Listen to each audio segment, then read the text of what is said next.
Zinepi graudiņš, vārds katrai dienai.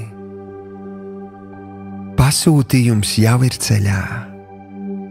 Šodienas rakstu vieta. No rīta, kungs, tu dzirdi manu balsi. No rīta es lieku savas prasības tavā priekšā un ar cerībām gaidu. 5. psalms, 3. pants. Šodienas pārdomas. Mūsdienās iepirkšanās internetā daudziem ir kļuvusi par pašsaprotamu lietu. Atrodam, ko vēlamies, noformējam, samaksājam un gaidām piegādi. Reizēm, lai arī kā mums tas nepatiktu, pat no uzticama pārdevēja piegāde var kavēties. Vai tāpēc mēs atmetam darījumam ar roku un steidzamies to pašu preci pirkt citur? Taču nē. Apzinies, ka Dievs nav kaut kur tālu, kā interneta veikals, bet tagad ir ar tevi. Viņš tavas lūgšanas uztver daudz nopietnāk, kā interneta veikals tavus pirkumus.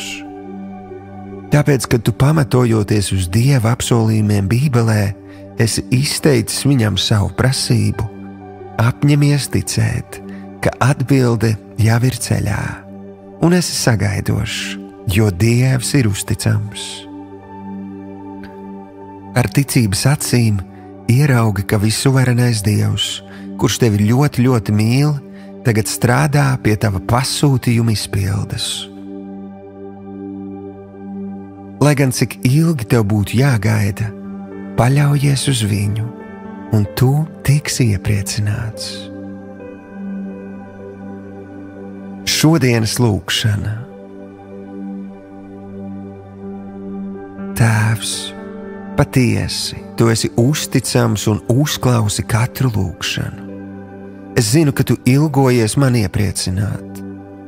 Pat tad, ja atbilde, manuprāt, kavējas, es zinu, ka tu esi ar mani tagad un stiprini manu ticību, gaidot brīnumu piepildījumu.